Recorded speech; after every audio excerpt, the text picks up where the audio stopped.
Narwanto SPD yang kami hormati, Bapak Ibu Guru SD Negeri Jambiang 2 yang kami hormati. Di sini saya akan membacakan susunan acara diseminasi budaya positif. Sebelum kami bacakan, pertama-tama kami panjatkan puja dan puji syukur kehadiran Allah yang Maha Kuasa, yang mana pada pagi hari ini kita dapat dipertemukan dalam keadaan sehat walafiat. Untuk pembacaan acara pada pagi hari ini, untuk acara yang pertama adalah pembukaan, acara yang kedua adalah sambutan, untuk acara yang ketiga adalah penyajian materi, acara yang keempat adalah lain-lain, untuk acara yang kelima doa, dan diakhiri dengan acara penutup. Untuk acara pertama adalah pembukaan. Marilah kita mengucapkan basmalah bersama. Bismillahirrahmanirrahim. Terima kasih. Ninja acara yang kedua adalah sambutan kepada Ibu Siti Astuti SPD selaku guru senior pada SD Negeri Jambiang 2. Waktu dan tempat diaturkan. Terima kasih. Bismillahirrahmanirrahim. Assalamualaikum warahmatullahi wabarakatuh. Waalaikumsalam warahmatullahi wabarakatuh. Salam sejahtera bagi kita semua. Yang terhormat Bapak Sigit Narwanto selaku CGP Angkatan 10 dari Kabupaten Sragen, dan Bapak Ibu Guru SD Negeri Jambiang 2 yang saya hormati. Puji syukur kita panjatkan kehadirat Allah Tuhan Yang Maha Esa yang telah melimpahkan rahmatnya kepada kita semua sehingga kita bisa hadir dalam kegiatan diseminasi budaya positif hari ini. Bapak Ibu, sekolah itu adalah rumah kedua bagi murid-murid kita, sehingga sudah seyogianya sekolah itu menjadi tempat yang nyaman bagi peserta didik kita. Seperti yang dikatakan oleh Ki Hajar Dewantoro, sekolah itu adalah tempat di mana kita bercocok tanam, dan guru itu adalah sebagai petaninya. Nah, agar benih yang kita tanam itu tumbuh dengan baik, maka kita harus menyiapkan lahan yang baik juga. Selain itu, kita juga harus merawatnya, memberi pupuk dan sebagainya. Nah, dari hal tersebut, kita sebagai guru harus mengusahakan sekolah ini menjadi lingkungan yang menyenangkan, menjaga dan melindungi murid kita dari hal-hal yang tidak baik, sehingga tercipta iklim pembelajaran yang positif bagi peserta didik kita. Nah, untuk itu perlu pembiasaan yang bisa membawa siswa pada iklim tersebut. Alhamdulillah, pada hari ini Bapak Sigit Narwanto akan menularkan kepada kita semua tentang bagaimana budaya positif yang baik di sekolah. Agar apa? Dengan harapan kita bisa belajar bersama dan menerapkan hal-hal yang positif tersebut dalam pembelajaran kita sehari-hari. Untuk itu, mari kita belajar bersama dengan Bapak Sigit. Semoga apa yang kita pelajari pada hari ini bisa kita terapkan dalam kelas kita. Terima kasih. Terima kasih. Demikian yang bisa saya sampaikan. Wassalamualaikum warahmatullahi wabarakatuh. Waalaikumsalam warahmatullahi wabarakatuh. Demikian acara sambutan yang disampaikan oleh Ibu Siti Astuti SPD. Untuk acara yang ketiga adalah penyajian materi. Penyajian materi akan disampaikan oleh Bapak Sigit Narwanto SPD selaku CGP Angkatan 10 Kabupaten Sragen. Nanti akan dilanjutkan dengan lain-lain atau tanya jawab oleh Bapak Sigit juga. Waktu dan tempat diaturkan. Selamat pagi Bapak Ibu semuanya. Pagi. Terima kasih atas partisipasi dan kehadirannya semuanya. Hari ini kita akan belajar bersama-sama bagaimana menerapkan budaya positif di SD Negeri Jambian 2. Namun Bapak Ibu, kita akan melaksanakan dulu penyegaran agar kita refresh ya pikiran kita, agar kita bisa mempersiapkan materi-materi dengan gampang sehingga kita bisa menerapkan dalam praktek mengajar kita sehari-hari di SD Negeri.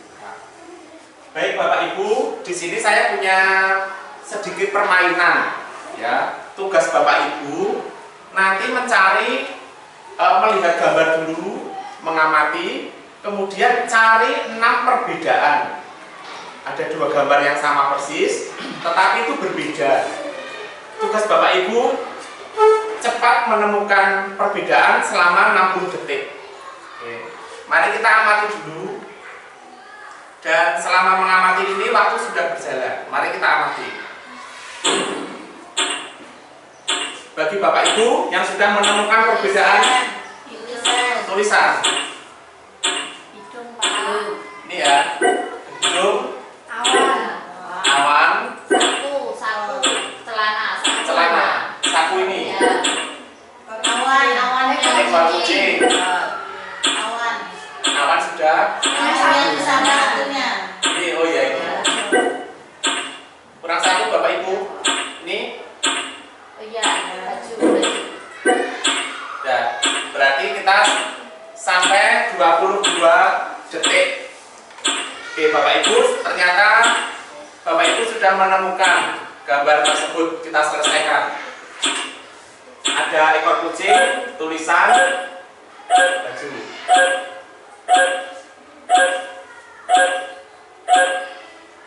Sudah ketemu ya Bapak Ibu. Nah, apa makna dari permainan ini? Ternyata Bapak Ibu luar biasa, bisa dengan cepat menemukan perbedaan gambar ini hanya 22 detik, menyelesaikan 6. Itu maksudnya apa Bapak Ibu? Kita sebagai guru ternyata harus pandai mengolah kepekaan kita terhadap suatu perbedaan peserta didik. Kadang-kadang sebagai guru kita menyamaratakan kemampuan anak, gambaran anak itu kita anggap sama, padahal masing-masing individu itu berbeda. Nah, dari sini kita bisa belajar perbedaan-perbedaan itu kalau diamati itu akan nampak jelas, sehingga Bapak Ibu ketika mengajar akan mendapatkan anak yang punya potensi yang harus kita gali berbeda-beda.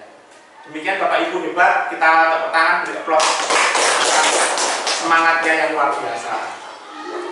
Oke Bapak Ibu, hari ini kita akan mempelajari yang namanya budaya positif. Ya, tentunya Bapak Ibu sudah pernah melihat atau praktek sendiri yang namanya budaya positif. Itu seperti apa di sekolahan yang harus kita terapkan. Hari ini yang pertama nanti kita akan belajar tentang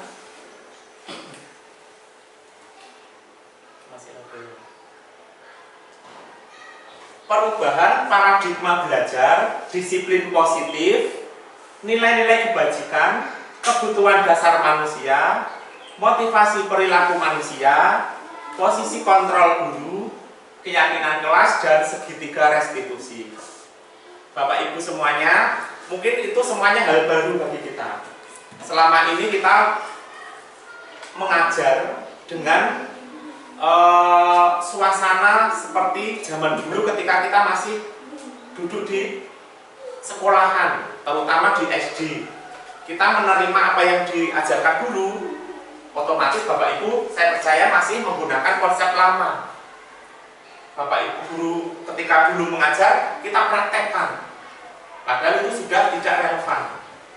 Bagaimana kita menerapkan di era yang baru ini ya. perubahan paradigma belajar. Kita akan mengalami suatu perubahan, reformasi pendidikan. Oke. Demikian Bapak Ibu, pembelajaran dengan paradigma baru. Nah, ini merupakan pembelajaran yang dirancang berdasar pembelajaran berdiferensiasi atau belajar sesuai dengan kebutuhan murid di sini. Oke. Sehingga para peserta didik belajar sesuai dengan kebutuhannya berdasar tahap perkembangan sesuai teori psikologi modern untuk mewujudkan profil pelajar Pancasila. Bapak Ibu, profil pelajar Pancasila ini sekarang sudah menjadi integrasi di dalam pendidikan. Setiap pembelajaran kita masukkan profil pelajar Pancasila ini. Yang seperti apa? Sesuai kebutuhan anak. Kadang-kadang Bapak Ibu kita mengajar kebutuhan anak itu sebenarnya yang bagaimana kita tidak memenuhi kebutuhannya. Tugas kita guru hanya mengajar di kelas, memberi tugas, PR, sudah pulang. Nah, padahal kita belum mengerti kebutuhan anak yang sebenarnya. Di sini peran kita Bapak Ibu, ada miskonsepsi tentang teori kontrol. Kalau kita perhatikan ya, ada gambar, ada anak, tapi dikontrol orang lain di belakangnya. Ini Bapak Ibu, guru mengontrol murid, kita mengontrol murid, gitu ya. Ilusi bahwa semua penguatan positif, efektif dan bermanfaat. Maksudnya bagaimana Bapak Ibu? Ya, kita itu diibaratkan orang dewasa punya hak untuk mengatur anak, mengontrol perilaku anak. Jadi kita yang mengendalikan. Padahal siapa yang boleh mengontrol? Diri kita sendiri Bapak Ibu. Jadi orang lain tidak bisa mengontrol karena yang mempunyai keputusan itu adalah anak tersebut. Ilusi bahwa kritik dan membuat rasa bersalah mampu menguatkan karakter. Bapak Ibu, kadang-kadang kita mengkritik anak dengan harapan apa? Kita mampu pengen karakter anak itu berubah. Padahal bagaimana? Membuat rasa bersalah itu akan membawa dampak atau akibat yang negatif bagi anak tersebut. Ada rasa penyesalan, kemudian rasa benci pada guru timbul, akhirnya menimbulkan dendam. Ilusi bahwa orang dewasa berhak memaksa. Seperti sehari-hari kita praktek mengajar di kelas, kita kadang memaksa murid tanpa persetujuan, tanpa berdiskusi dulu, ya, tanpa meminta feedback atau umpan balik anak dulu. Yang penting kita maksa, menyuruh anak di dalam pembelajaran sehari-hari. Nah, bagaimana cara kita mengontrol diri kita? Kita akan belajar lebih dalam Bapak Ibu. Nih, mengubah paradigma stimulus respon ke pendekatan teori kontrol. Kita bandingkan Bapak Ibu ini satu-satu ya. Ada stimulus respon, ya. Realitas atau kebutuhan kita adalah sama. Padahal realitas kebutuhan kita itu berbeda. Termasuk anak-anak. Setiap individu anak itu berbeda, tidak sama. Kadang kita punya pemikiran, yang penting mereka dapat pendidikan, pembelajaran, pinter, baca, tulis, sudah gitu. Tetapi ternyata setiap anak itu punya kebutuhan yang berbeda. Ada anak yang kemampuannya khusus tentang literasi membaca. Dia perlu perhatian tentang teknik-teknik membaca, merangkum, menulis. Ada anak yang cenderung suka matematika. Dia suka yang ilmu nalar kritis. Nah, kebutuhannya berbeda-beda. Semua orang melihat hal yang sama, padahal setiap orang memiliki gambaran yang berbeda. Seperti tadi Bapak Ibu praktek, ada gambar yang sama, suruh mencari perbedaan, tetap ada mungkin yang tidak bisa menemukan, dianggap itu sama. Saya tidak menemukan, gambarnya itu sama. Nah, padahal pandangan orang lain itu bisa berbeda, ya. Setiap orang memiliki gambaran yang berbeda. Belum tentu apa yang dilihat anak satu sama dengan anak yang lainnya. Kita mencoba mengubah agar orang itu berpandangan sama dengan kita, memaksa, ya. Padahal kita berusaha memahami pandangan orang lain tentang dunia. Kadang-kadang Bapak Ibu, kita punya pengalaman, belum tentu pengalaman kita itu dialami oleh anak tersebut. Ya, anak punya pandangan yang berbeda. Kita bercerita tentang pantai, tentang gunung, tentang wisata candi. Tetapi anak di dalam kehidupan sehari-hari belum punya pengalaman tersebut. Dia hanya bisa membayangkan. Kita cerita pantai lah, anak punya pandangan. Pantai itu dia pandangannya seperti di kartun, indah, ada pelanginya, ada kapalnya, ada pohon kelapanya. Belum tentu Bapak Ibu, ya. Kemudian perilaku buruk dilihat sebagai suatu kesalahan.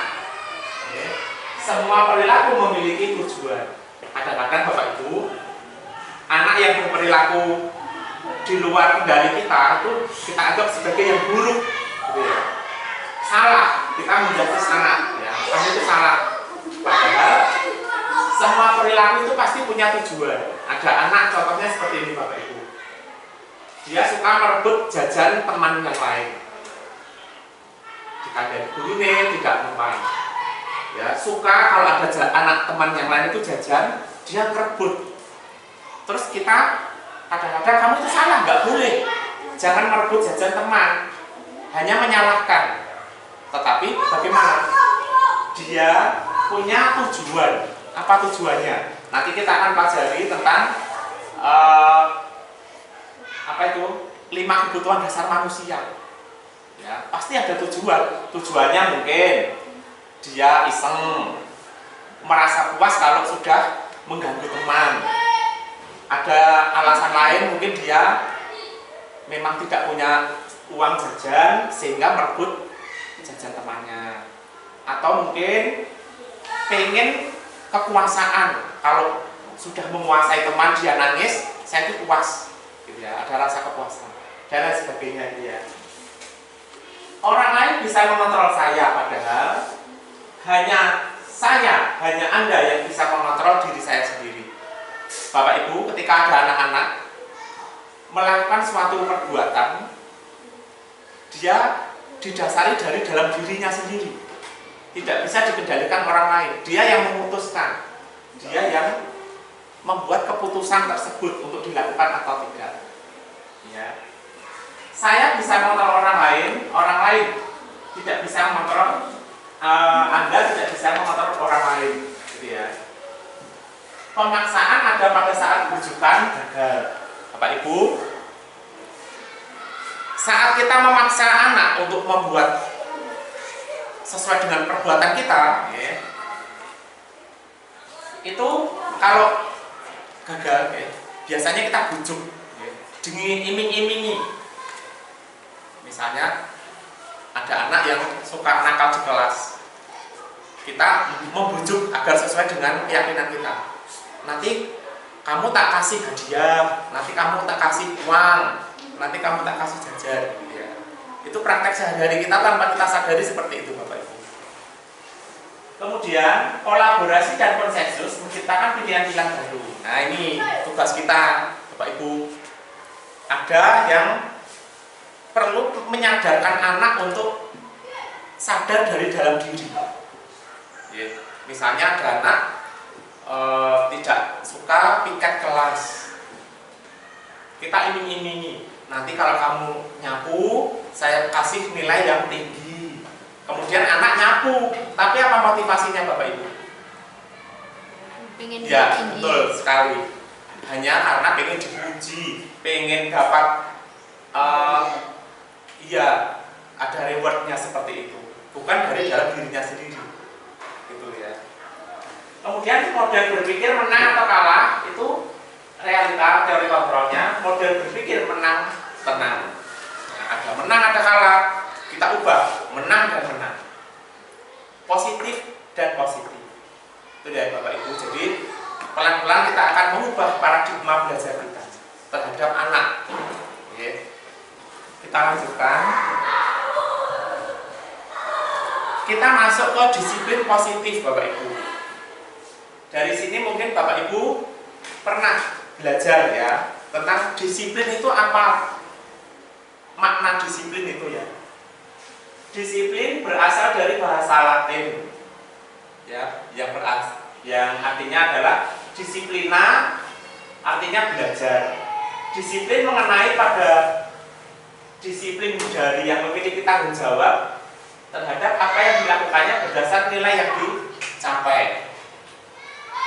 Kemudian disiplin positif merupakan salah satu cara penerapan disiplin yang bertujuan untuk menumbuhkan kesadaran tentang disiplin peserta didik untuk melakukan segala sesuatu tanpa ancaman, iming-iming, sogokan maupun hukuman. Jadi Bapak Ibu, kita berbicara disiplin. Kadang-kadang dalam menerapkan disiplin biar anak itu taat pada guru, kita membuat sebuah iming-iming atau yang dikatakan tadi reward tadi, atau bujukan, atau rayuan, atau yang namanya yang paling keras adalah hukuman. Contoh Bapak Ibu, ketika ada anak yang malas mengerjakan PR, kita mengancam dia, awas nanti kalau kamu tidak mengerjakan PR lagi, kamu akan saya kembalikan ke kelas lebih rendah, atau saya panggil orang tuamu ke sekolahan, atau diancam kamu nanti tidak naik kelas. Itu ya, itu sebuah ancaman.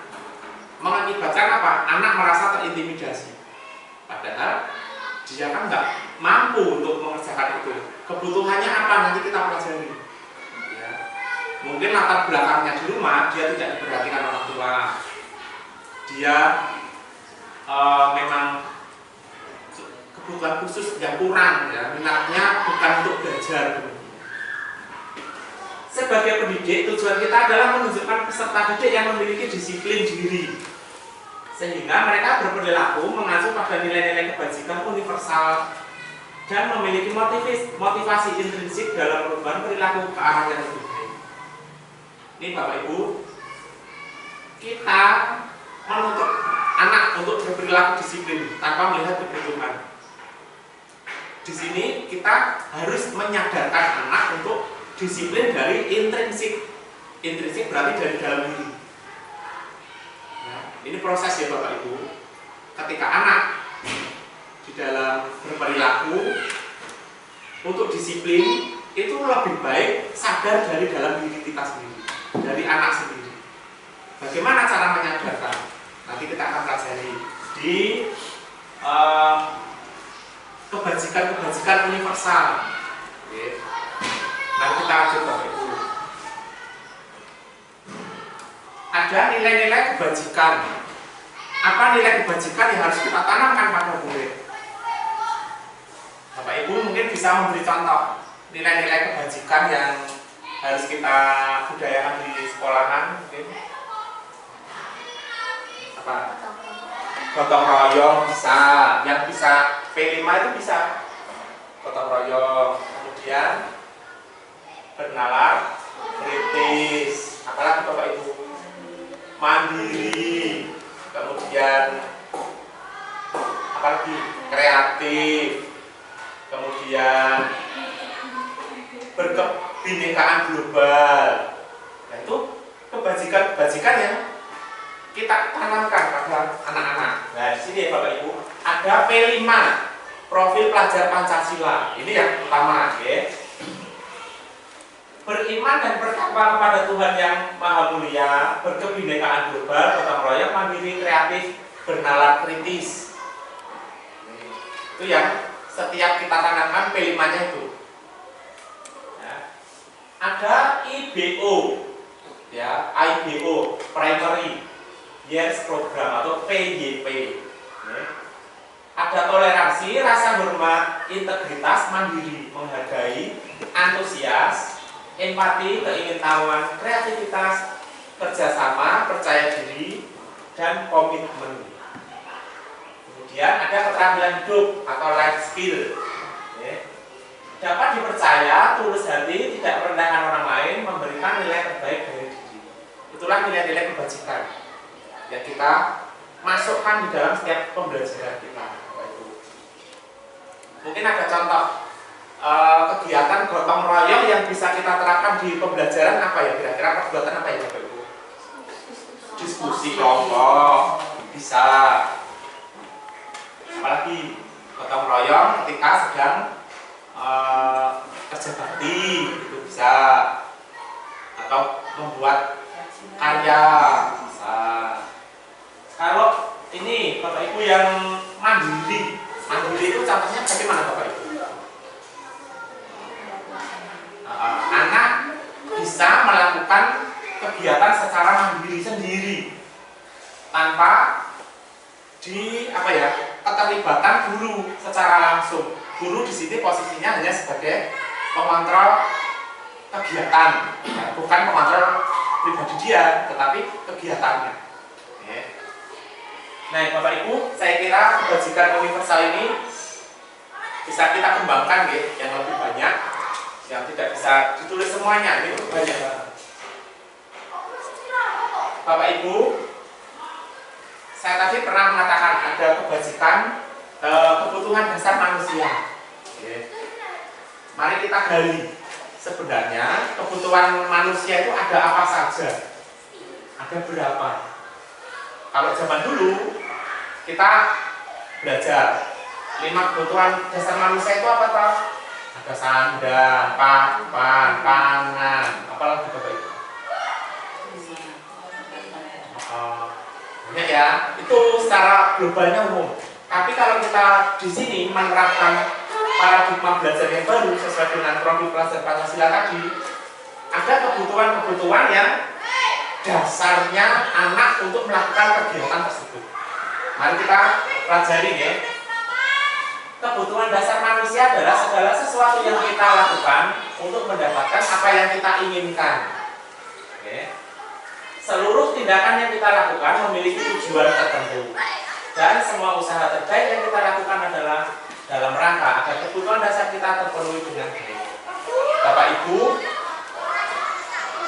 anak ketika melakukan sesuatu seperti tadi ya, merebut jajan teman, pasti didasari dengan alasan, punya alasan.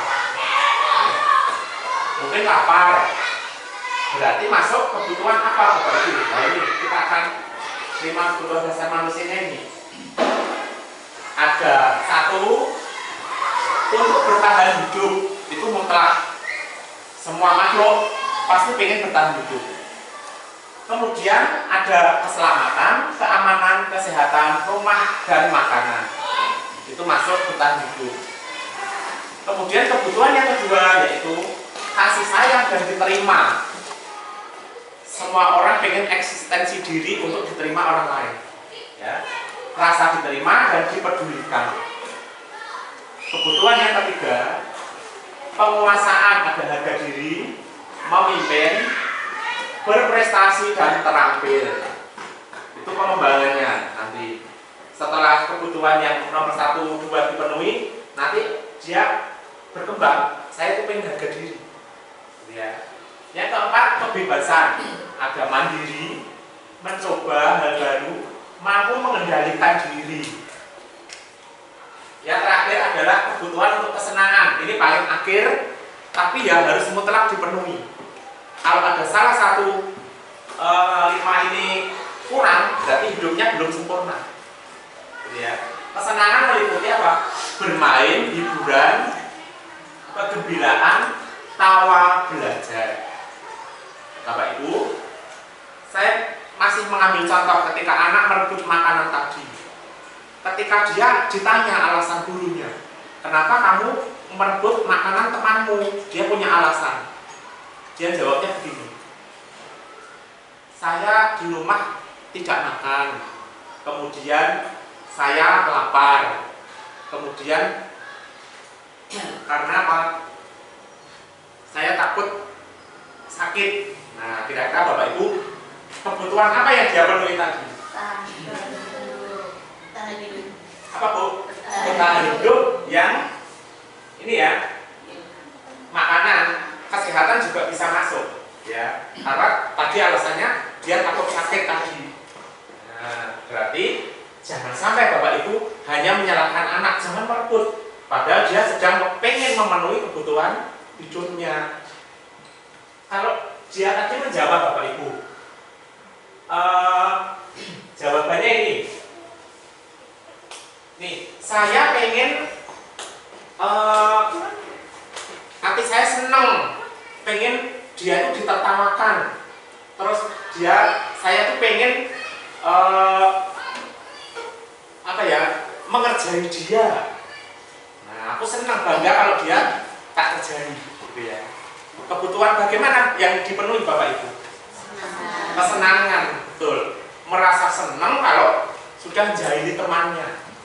Nah, atau yang lain ya, atau pengen rasa diterima, ini bisa. Saya pengen kok ganggu dia biar dia takut sama saya, terus saya diterima jadi temannya. Ya, itu ya kebutuhan dasar manusia. Di sini kita bisa mengimplementasikan di dalam pembelajaran sehari-hari. Kalau ada anak yang salah, gali dulu apa kebutuhan manusia, apa alasan dia, apa yang menjadi motivasi dia berperilaku demikian. Kemudian motivasi perilaku manusia itu ada dua, ya, motivasi ekstrinsik dan motivasi intrinsik. Ya, ekstrinsik itu berarti motivasi dari mana Bapak Ibu? Dari luar, betul. Ada orang lain yang mengendalikan, ada iming-iming tadi ya. Contohnya ada anak itu setiap hari nyapu di kelas, rajin. Dia punya motivasi pengen gurunya menilai, wah, pengen dipuji. Nah, pengen diberi sanjungan oleh guru. Berarti motivasi dia dari mana Bapak Ibu? Ekstrinsik, dari luar, pengen dipuji, gitu ya.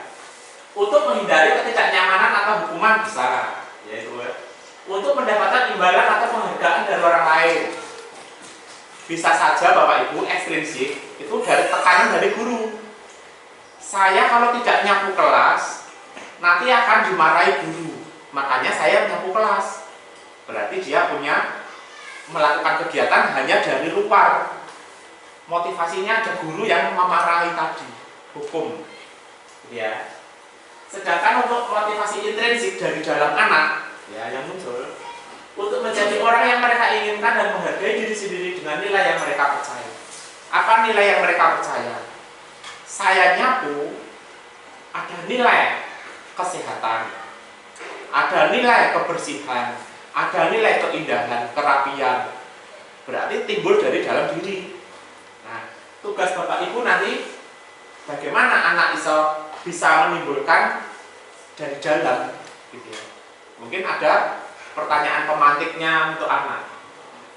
Jika kamu membuang sampah sembarangan di kelas, apa akibatnya? Nah, Bapak Ibu, nanti dia akan menjelaskan akibatnya menimbulkan penyakit, sarang nyamuk, ya, kotor. Berarti dia sudah sadar kalau dia nanti menceritakan jawab itu, pelan-pelan dia akan melakukan kegiatan tersebut.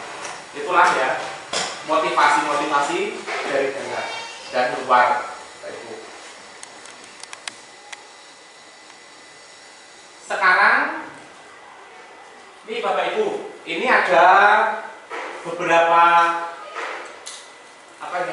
kalimat atau kata ya, hukuman, konsekuensi, restitusi. Mari kita pelajari apa akibat dampak masing-masing tersebut. Ada hukuman. Ini tidak lepas dari kehidupan kita mengajar sehari-hari. Kita menghukum anak, ya. Hukuman biasanya itu tidak terencana atau tiba-tiba, ya. Kita menghukum spontanitas. Ada anak yang menjatuhkan vas bunga, kita menghukum, ayo kamu menjatuhkan vas bunga, kamu harus mengganti yang baru. beli yang baru 5. Nah, tanpa direncanakan, tiba-tiba spontanitas kita mengucapkan. Padahal murid tidak tahu apa yang akan terjadi. Ya, saya menjatuhkan vas bunga ini tidak saya sengaja juga. Saya tidak tahu apa yang akan terjadi. Nah, terjadinya hukuman Bapak Ibu. Kemudian bersifat terarah berupa hukuman fisik atau psikis. Kadang-kadang hukuman fisik ini yang paling kita terapkan. Ya, contohnya kita menghukum fisik anak yang datangnya terlambat di sekolah. Kita suruh lari-lari mengitari lapangan, halaman, atau disuruh menyapu, atau disuruh menyiram bunga. Nah, itu hukuman fisik. Kalau psikis bagaimana Bapak Ibu? Ancaman tadi bisa ya, ancaman atau tekanan psikologi, misalnya kita menjatuhkan mindset pikirannya ya. Kamu tuh bagaimana? Kamu tuh terlambat, kamu tuh anak yang tidak sopan, anak yang pemalas. Nah, itu psikis, bentuk tekanan-tekanan psikisnya seperti itu. Kemudian ada konsekuensi. Ada hukuman, ada konsekuensi. Nah, konsekuensi apa? Terencana, disepakati sesuai peraturan. Bapak Ibu, di sekolahan, di kelas biasanya ada aturan ya. Aturan itu kita buat untuk ditaati murid kita. Misalnya ada aturan dilarang membuang sampah sembarangan. Nah, itu aturan Bapak Ibu. Kalau ada anak yang masih membuang sampah sembarangan, berarti ada konsekuensi yang sudah disepakati tadi. Nah, konsekuensinya apa? Buang sampah, ya kamu harus memungut dan dibuang. Gitu ya. Kemudian murid tetap dibuat tidak nyaman. Ada tekanan kita, kalau kamu tidak buang sampah, berarti nanti kamu dapat nilai apa? Dapat tekanan ya. Sikap guru selalu memonitor murid. Memonitor murid itu dalam arti gini Bapak Ibu. Ada aturan, ada anak. Ketika anak berbuat sesuatu yang salah, kita mengingatkan pada peraturan tadi, memonitor itu seperti itu. Sekarang yang restitusi Bapak Ibu, proses menciptakan kondisi bagi murid untuk memperbaiki kesalahan. Ini yang akan kita praktekkan, segitiga restitusi. Langkah-langkahnya bagaimana, nanti kita pelajari satu-satu. Proses kolaborasi yang mengajarkan murid untuk mencari solusi sendiri. Bapak Ibu, kalau ada anak yang berbuat salah, kita cari jalan pintas, menyalahkan, menghukum. Kita kembali ke segitiga restitusi tadi. Bagaimana caranya? Kita akan belajar dulu 5 posisi kontrol kita sebagai guru, yaitu sebagai apa di sini? Penghukum, teman, pembuat merasa bersalah, pemantau, dan manajer. Nih Bapak Ibu, saya ambil contoh. Ketika ada anak yang tidak memakai kelengkapan upacara, waktu upacara ya tidak bawa topi, tidak bawa dasi. Kemudian saya menyuruh anak tersebut selesai upacara untuk hormat bendera sampai jam 9. Kira-kira posisi saya itu sebagai apa Bapak Ibu? Penghukum, gitu ya, menghukum anak. Betul. Kalau saya, misalnya ada anak ya berbuat salah, bertengkar dengan teman, kemudian saya melakukan pendekatan. Anak, misalnya namanya Warni. Nah, kamu kok tega banget tau dengan Sumi? Nah, jangan berbuat ya. Nih, saya juga demikian. Kamu harus saling memaafkan. Maafkan saya ya, gitu ya. Ini sebagai apa Bapak Ibu? Teman, menganggap anak itu sebagai teman, gitu ya. Kalau ada kata-kata begini,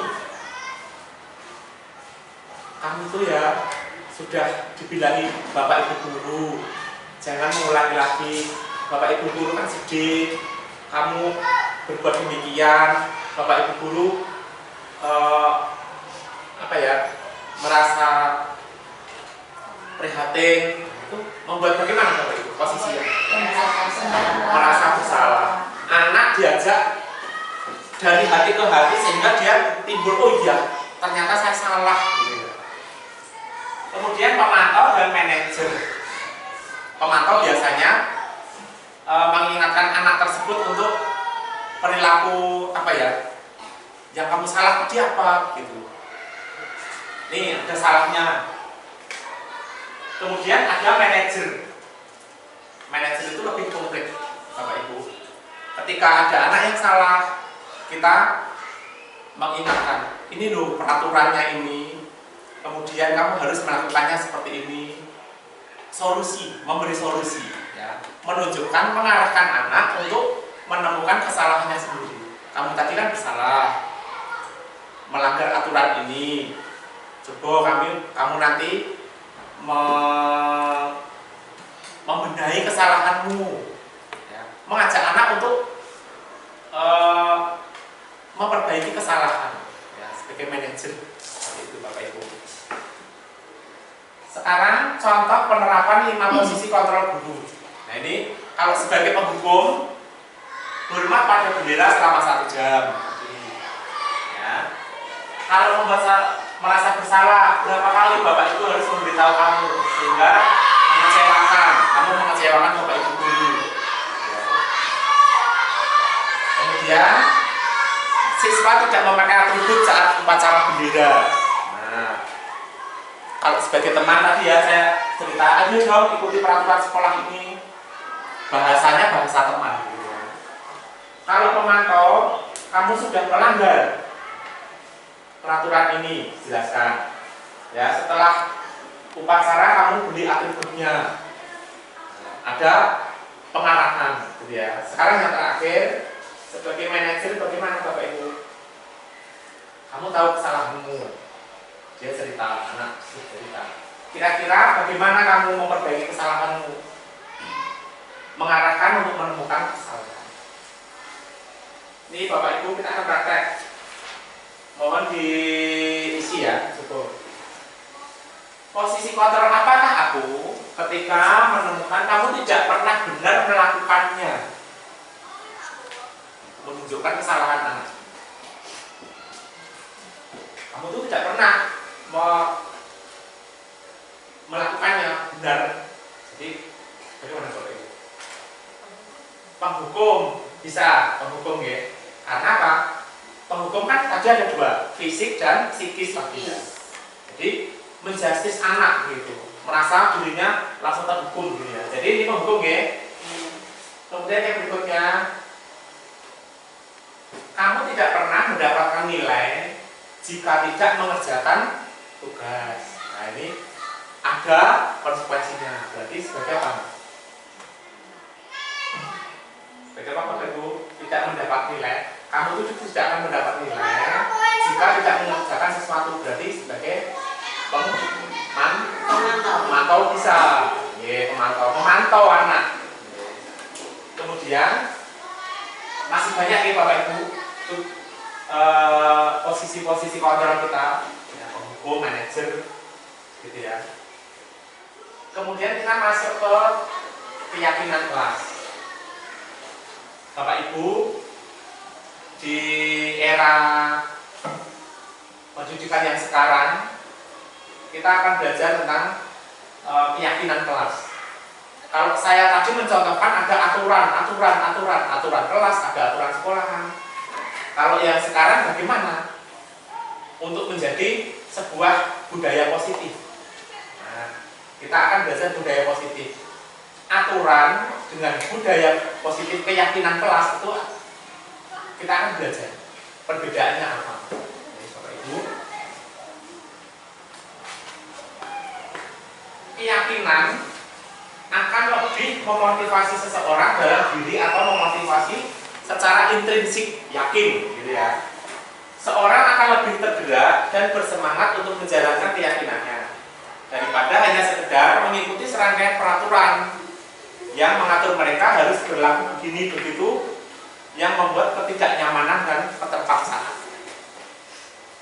Keyakinan itu memotivasi seseorang untuk dari dalam yakin, karena apa? Sebuah keyakinan, bukan paksaan, bukan tekanan. Ya, jadi di sini kita menyadarkan anak untuk yakin. Jangan sampai ada anak yang terpaksa seperti tadi, datang tepat waktu demi tidak dimarahi guru, lah itu berarti terpaksa. Ya. Bagaimana cara membentuk keyakinan kelas, Bapak Ibu? Kalau peraturan kelas, saya kira gampang, ya. Jangan buang sampah sembarangan, jangan merusak tanaman, jangan mencoret-coret tembok. Isinya kalimat-kalimat yang perintah, ya. Di sini negatif, ya. Mari kita ubah menjadi yang positif. Bagaimana caranya? Ada langkah-langkahnya. Pembentukan kelas itu harus bersifat abstrak. Ya, abstrak itu umum, ya, tidak konkret, gitu ya. Yang nomor 2, berupa pernyataan universal. Universal artinya bisa dipahami oleh semua anak, tidak terikat dengan suku, agama, ras, golongan atau apapun. Ya, umum, semua bisa menerima. Kemudian yang ketiga, dibuat dengan pernyataan positif. Jangan dilarang, nanti kita akan ubah. Itu untuk meyakinkan anak berbuat. Oke. Kemudian yang keempat, sedikit saja agar mudah diingat. Dalam membuat keyakinan, jangan sampai kalimatnya panjang-panjang, Bapak Ibu. Jadi hanya sedikit saja supaya anak ingat. Yang berikutnya, sesuai dengan kondisi kelas dan sekolah sehingga mudah diterapkan. Jangan sampai kita membuat keyakinan kelas dengan bahasa yang sulit dilakukan. Dilarang narkoba. Kira-kira begitu relevan atau tidak, Bapak Ibu? Tidak, ya. Tidak relevan meskipun bahasanya mudah. Tidak menggunakan hindari narkoba, gitu ya. Itu bagi anak nggak relevan, ya. Tidak sesuai dengan kondisi kelas, jauh, gitu ya. 6. Semua warga sekolah atau warga kelas dilibatkan saat membuat keyakinan kelas. Di sini perlunya, Bapak Ibu. Kalau membuat peraturan, biasanya guru yang membuat. Cuci tangan, sikat gigi, masuk kelas, sepatu harus dilepas, gurunya yang membuat. Tapi kalau keyakinan kelas, anak dilibatkan. Gitu ya. Bagaimana langkah-langkahnya? Langkah menerapkan keyakinan kelas serta pendalamannya. Nih, yang pertama, berdiskusi, memunculkan peraturan-peraturan. Anak-anak diajak berdiskusi, dikumpulkan dalam satu kelas. Kemudian yang kedua, mengubah peraturan yang menjadi kalimat menjadi positif. Ketika kita sudah punya aturan, itu jangan dihilangkan, Bapak Ibu, tapi hanya diubah menjadi kalimat positif, biar anak yakin, gitu. Jangan membuang sampah sembarangan, jangan dihilangkan, tetapi diubah kalimatnya, ya. Kemudian yang berikutnya, menyarikan peraturan-peraturan menjadi nilai-nilai kebajikan atau keyakinan kelas. Disaring. Setelah anak berdiskusi kan memberikan banyak pendapat, gitu ya. Nanti kita tugasnya menyarikan. Kalau ada anak menjawabnya sama, hampir sama, kita jadikan satu, disarikan, gitu ya. Yang berikutnya, yang keempat, berdiskusi mengenai gambaran perilaku yang mencerminkan keyakinan kelas. Yang diyakini kelas itu apa? Kalau yang tidak diyakini ya jangan ditulis, Bapak Ibu. Kemudian kelima, berdiskusi mengenai peran seluruh warga sekolah. Yang meninjau ulang keyakinan kelas. Bapak Ibu, ketika ada aturan atau keyakinan kelas yang dibuat itu sudah tidak relevan, apakah bisa diubah lagi? Bisa, sesuai dengan perkembangan kelas atau kebutuhan Bapak Ibu. Itulah ya langkah-langkah penetapan keyakinan kelas. Mari kita perhatikan praktek penyusunan keyakinan kelas. Ini di kelas 2. Ya Bapak Ibu, mari kita saksikan bagaimana penerapan membuat keyakinan kelas.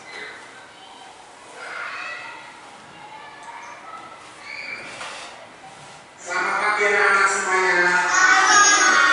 Semuanya sehat ya? Sesuai kesepakatan kemarin, jadwal hari ini kita akan membuat yang namanya kesepakatan kelas. Dan tentunya di kelas 2 ini kita harus punya semangat untuk maju membuat suasana kelas kita nyaman. Anak-anak sudah tahu belum peraturan-peraturan yang dari sekolah kita? Kita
peraturan yang tidak boleh bertengkar dengan teman. Tidak boleh bertengkar dengan teman. Mari kita ubah menjadi kalimat yang positif. Nah, kalimat tidak boleh bertengkar dengan teman, silakan ubah menjadi kalimat yang positif. Tidak harus betul dengan teman bagus sekali. Jadi budayakan hidup rukun.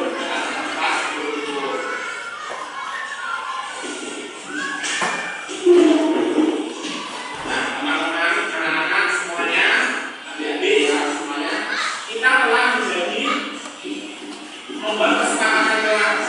Ya, kesepakatan kelas ini kita nanti akan menulis menjadi sebuah keyakinan.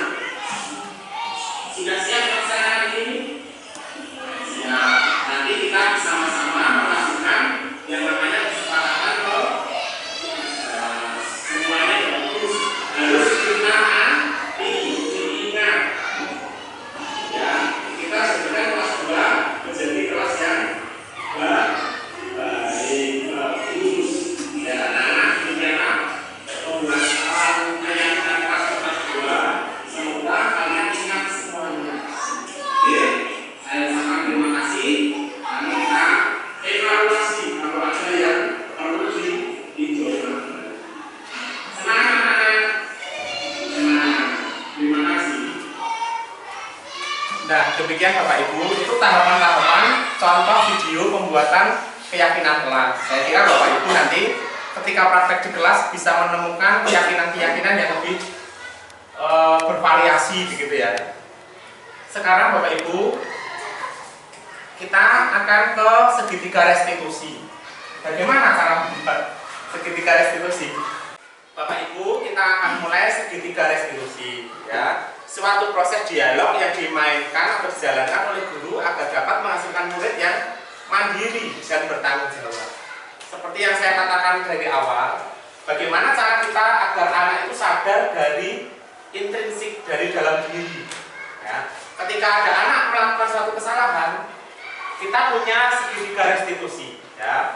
Yang pertama, menstabilkan identitas, validasi tindakan yang salah, dan menanyakan keyakinannya. Nah, bagaimana menstabilkan identitas itu? Ya, berdasarkan prinsip membuat kesalahan yang ada bagian dari proses pembelajaran.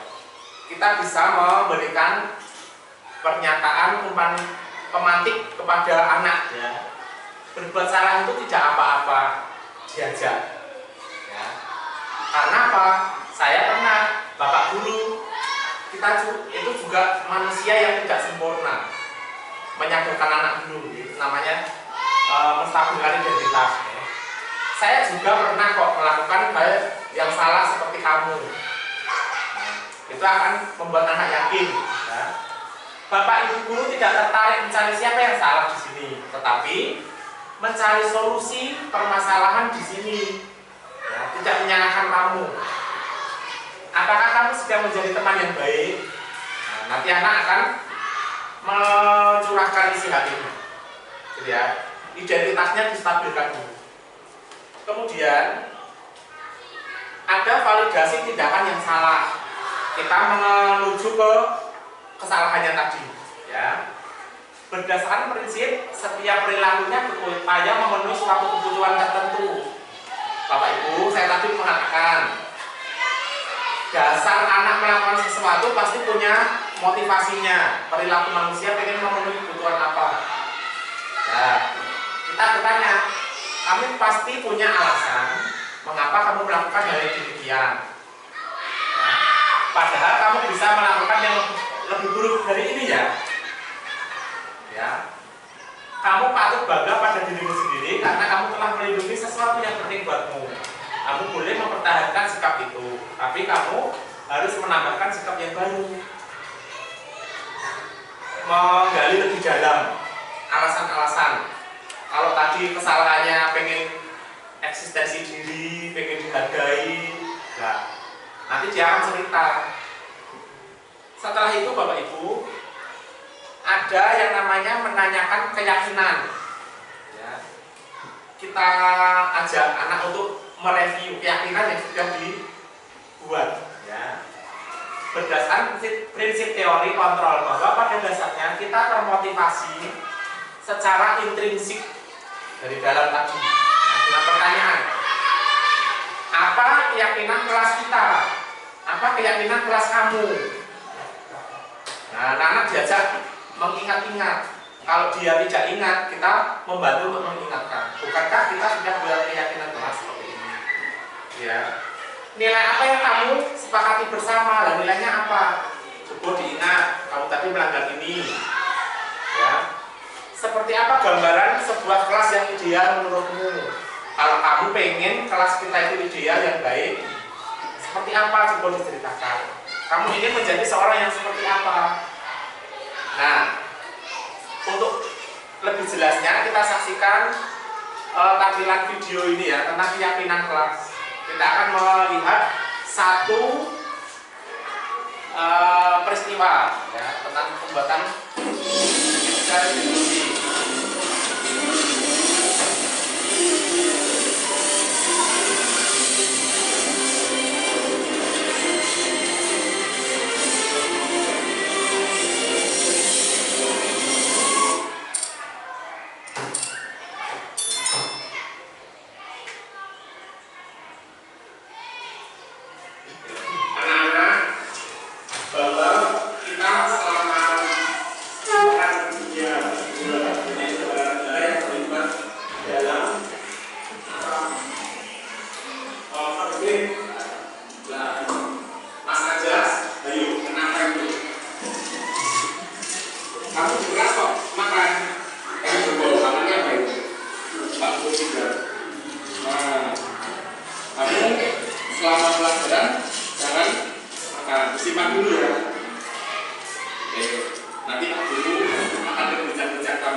sekali ternyata kamu bisa membuat diri kamu sendiri untuk menjadi lebih baik dan janji pada diri sendiri tidak akan mengulangi dosa.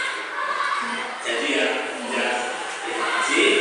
Kamu boleh kembali ke kelas 1. Assalamualaikum warahmatullahi wabarakatuh. Perkenalkan, nama saya Imam Gendus Mara dari kelas 6 SD Negeri Jambian 2. Saya senang sekali diajak diskusi oleh Bapak Guru. Saya akan memperbaiki kesalahan saya dan tidak mengulangi lagi makan di kelas. Semoga kedepannya saya menjadi murid yang lebih baik.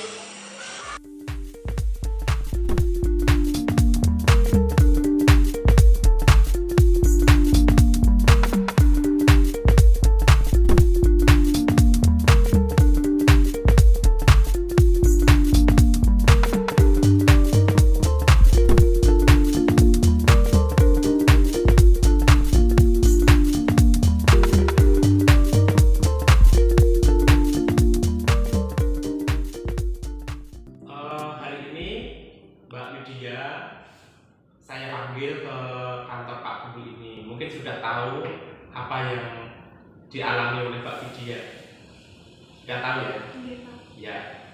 Tadi saya dapat laporan dari teman-teman bahwa Mbak Widya selama kegiatan belajar di perpustakaan, ketika anak-anak sedang membaca buku, belajar, Mbak Widya sibuk sendiri dengan memilah-milih buku dan tidak mengembalikan pada tempatnya. Apakah benar itu Mbak Widya? Iya, Pak. Ya. Mbak Widya itu kalau di perpustakaan itu boleh kok meminjam buku, terus memilih buku. Tetapi ketika tidak menempatkan diri buku itu pada tempatnya, nah itu sudah melanggar. Bahwa semua orang bisa kok berbuat salah seperti Widya tadi. Nah, karena apa? Kita sebagai manusia juga tidak luput dari yang namanya kesalahan. Iya, Mbak Widya? Oke. Saya juga pernah melakukan kesalahan karena selama menjadi manusia tidak pernah yang namanya luput dari salah. Kita yakin bahwa itu bisa diselesaikan? Yakin? Yakin, bagus sekali. Nah, karena apa? Kamu berhak melakukan semua kegiatan yang kamu lakukan tadi, bebas, berhak. Nah, dengan demikian, apakah Mbak Widya merasa sudah ada, saya itu sudah menjadi teman belum dengan diri saya sendiri? Iya, Pak. Sudah jadi ya? Sudah. Bagus sekali. Kamu sudah menyadari potensi di dalam dirimu sendiri. Nah, padahal kamu bisa kok melakukan itu lebih buruk lagi. Yakin? Yakin. Ya. Kamu pasti punya alasan, coba diceritakan kenapa kok Mbak Widya tadi membaca buku, kertas buku-bukunya sebar di lantai, tidak dikembalikan pada tempatnya, pasti punya alasan.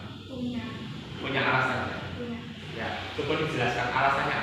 Karena tadi saya bosan, Pak, baca buku yang itu terus males Oh, jadi merasa bosan memilih-milih buku, judul buku gitu ya. Jadi bosan terus meluapkan kebosanan dengan cara taruh di sembarang tempat begitu ya. Ya. Kamu patut kok pada diri sendiri karena kamu telah melindungi sesuatu yang penting dari diri kamu sendiri. Ya. Dan kamu boleh kok mempertahankan sikap itu, tapi kamu harus menambah sikap yang baru. Punya sikap yang baru, mau? Ya, tentu sekali. Nah, Mbak Widya, kita kan punya keyakinan kelas, ya cukup keyakinan kelas, ada keyakinan sekolah, dan kita di perpustakaan juga punya keyakinan di perpustakaan. Apa itu juga? Disiplin dan ketertiban. Ya, disiplin, mengembalikan buku, tertib, membaca buku, begitu ya. Nah, apa nilai umum yang kita sepakati, yang telah kita sepakati bersama? Disiplin dalam mengembalikan buku di perpustakaan. Bagus. Jadi ketika kita membaca di perpus, harus kembalikan buku kembali ke perpustakaan, gitu ya. Apa bayangan kita tentang kelas yang ideal menurut Mbak Widya? Menciptakan perpustakaan yang nyaman dan tertib. Bagus. Bukan hanya di kelas, tetapi di perpustakaan. Yang ideal itu jangan seperti itu. Ya. Coba kalau sudah tahu hal demikian, Mbak Widya pengen seperti apa? Mau jadi seperti apa? Mau menjadi murid yang patuh terhadap aturan di perpustakaan dan di kelas. Nah, jadi Mbak Widya sudah paham ya, jadi pengen merubah sikap. Jadi ketika di perpustakaan harus tahu untuk mulai mengendalikan diri, hidup disiplin, teratur di dalam aturan dan mentaati aturan di perpustakaan. Ya, terima kasih Mbak Widya, semoga nanti kedepannya bisa berubah yang lebih baik. Ya. Sekarang Mbak Widya boleh masuk ke kelas. Terima kasih Mbak Widya. Assalamualaikum warahmatullahi wabarakatuh. Halo, nama saya Widya Astuti, kelas 6 SD Negeri Jambian 2. Terima kasih saya ucapkan kepada Bapak Guru yang telah membimbing saya. Saya berjanji akan memperbaiki kesalahan saya dan tidak mengulangi lagi menaruh buku sembarangan di perpustakaan. Semoga ke depan saya menjadi murid yang lebih Bapak baik. Ibu, tadi sudah kita saksikan bagaimana penerapan segitiga restitusi. Itu bisa menjadi referensi bagi Bapak Ibu untuk melaksanakan ketika menghadapi anak-anak yang melanggar peraturan, kesalahan, dan ingin memberikan solusi. Sebelum penutup Bapak Ibu, mungkin ada pertanyaan dari Bapak Ibu yang mau diskusi. Saya buka dulu, monggo. Ya, Bu Siti silakan. Ada yang katakan? Satu, dua, tiga. Baik Pak, ini saya masih bingung dalam langkah-langkah dalam membuat keyakinan kelas itu loh Pak, saya masih bingung. Oh ya. Untuk membuat keyakinan kelas, Bapak Ibu, yang paling penting adalah kita melibatkan murid gitu ya. Murid, guru, nanti langkah-langkahnya membuat diskusi bersama untuk saling membagi ide-ide mereka. Peraturan apa yang pengen dijadikan keyakinan kelas. Nanti kalau sudah terdata, kita intisari dari semua yang sudah dipilih, terus kemudian mengubah kalimat peraturan menjadi kalimat yang positif. Ya, seperti tadi. Setelah itu nanti kita menyusun dengan kalimat yang tidak terlalu panjang agar mudah diingat, dan jangan lupa itu bisa dievaluasi setiap saat berkala. Gitu. Demikian Bu Siti. Iya Pak, Ya. terima kasih Pak. Yeah. Atau ada lagi monggo sebelum penutupan? Ada pertanyaan? Bu Mei? Ya, monggo Bu. Tentang tadi Pak, penerapan segitiga restitusi ya Pak ya. Kira-kira kalau misalkan anak melakukan perbuatan yang sama itu bagaimana Pak? Ya, mungkin perbuatan yang berulang-ulang atau ada dua orang yang berbeda? Sama orangnya. Sama orangnya berulang-ulang gitu ya. Iya Pak. Ya, itu mungkin kita lebih banyak pendekatan personal. Yang pertama kita menerapkan segitiga restitusi tadi. Kalau ada anak yang masih ngeyel berbuat yang sama demikian, kita bisa menggunakan pendekatan itu Bu, bimbingan konseling. Nah, kita bisa mencari latar belakang anak tersebut, kita bisa mencari informasi dari teman, orang tua, atau lingkungan di mana anak itu tinggal. Kalau kita nanti tahu bagaimana permasalahannya, mungkin latar belakangnya orang tuanya berpisah, atau memang tidak diperhatikan, atau yatim piatu, atau bagaimana, kita bisa memberi solusi-solusi di dalam pendekatan tersebut. Jadi ada pendekatan personal. Ya. Itu Bapak Ibu yang bisa saya sampaikan. Kita saatnya menutup, dan saya ucapkan terima kasih atas perhatian Bapak Ibu semuanya. Semoga ilmu yang saya berikan ini bisa bermanfaat. Monggo Bapak Ibu kita penutup, dan waktu sepenuhnya saya kembalikan kepada pembawa acara Bapak Trisantoso.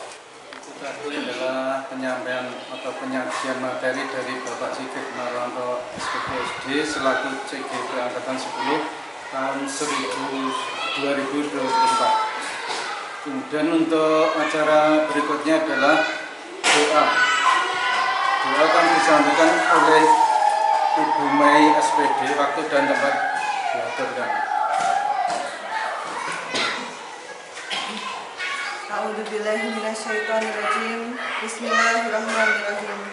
Allahumma firli wali walidayya warhamhuma kama rabbayani shaghira. Allahumma firli wali walidayya warhamhuma kama rabbayani shaghira. Allahumma firli wali walidayya warhamhuma kama rabbayani shaghira. Ya Allah, ya Maha Rahman, ya Maha Rahim, terima kasih atas segala nikmat dan karunia yang Engkau berikan kepada kami.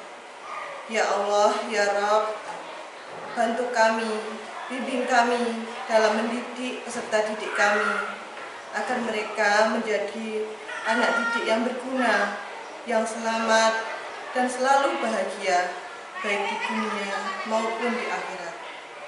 Ya Allah, ya Maha Rahman, ya Maha Rahim, ampunilah segala dosa-dosa kami dan kesalahan kami, ya Allah.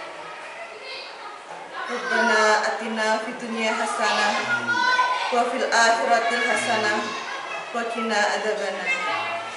Rabbana rabbika rabbil izzati amma yasifun wa salamun ala mursalin walhamdulillahi rabbil alamin.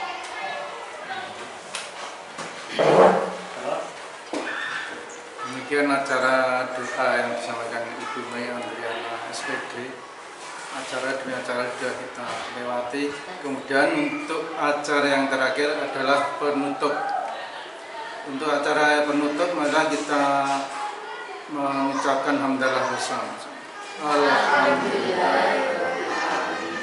Dan saya selaku pembawa acara, apabila ada kata-kata yang kurang berkenan di hati Bapak Ibu semuanya, saya mohon maaf yang sebesar-besarnya. Kemudian wabillahi taufiq wal hidayah. Akhirul kalam. Wassalamualaikum warahmatullahi wabarakatuh. Waalaikumsalam.